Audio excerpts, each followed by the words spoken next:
Nightwing or Red Hood? I'm kidding. That doesn't matter. Because today we're going to talk about Nightwing Volume 1 by Chuck Dixon and Dennis O'Neil.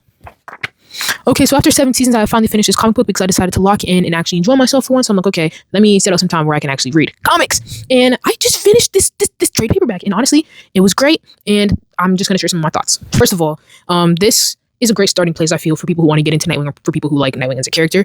So this comic starts off of Nightwing leaving Gotham and sort of coming out of retirement to be Nightwing again and go to Bloodhaven. It tells you his reason for going to Bloodhaven and why he's kind of like the new protector there. So this comic also goes into like Nightwing's sort of thought process, and it really shows the difference between him and Batman, but also very much the similarities. Like, it shows that he's not quite on the level of Batman yet, but it also shows just how good of a superhero he can be, and also shows all the sort of like thoughts that he's been having of sort of like wanting to prove himself, wanting to be better, wanting to be like this hero that he couldn't be, or that he couldn't feel he could be while he was Robin and while he was living in Gotham. This comic is really just the start of Dick Grayson and his new era as Nightwing. It introduces this new suit and gets rid of his disco wing suit as well as his long ponytail and mullet, which some of you guys may like. I like the disco wing suit. I'm not a big fan of the mullet or the long ponytail. Where's like story arc of this was okay in my opinion. Nightwing finds out something sort of connected to his parents' death, and he wants to investigate more into it, which leads him to going to another country and then involved in all this sort of like action over there. But the second part is actually like centered in Bloodhaven. Nightwing has moved there, and now he's trying to solve a crime and figure out who's this crime boss, who's taken over in Bloodhaven, and how can he stop them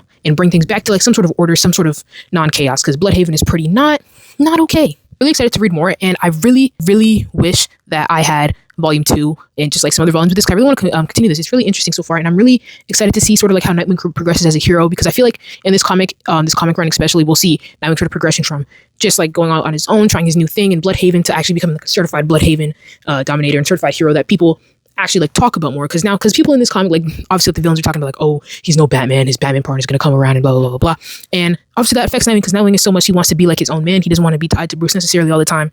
But in saying that, they're also so very much similar, which Tim Drake actually ended up saying when he showed up, and him and Dick were having a little chat. Anyway, those are my thoughts, and I think that you guys should go read Nightwing Volume 1 by Chuck Dixon and Dennis O'Neil. It's really good. Again, if you're trying to like just first get into Nightwing, or if you just want to read more about his character and you've only read like the newer recent stuff, I think that this is definitely a great place to start. And honestly, I'm really loving the vibe so far, and I can't wait to read more. So definitely go check this comic out, and let me know your thoughts.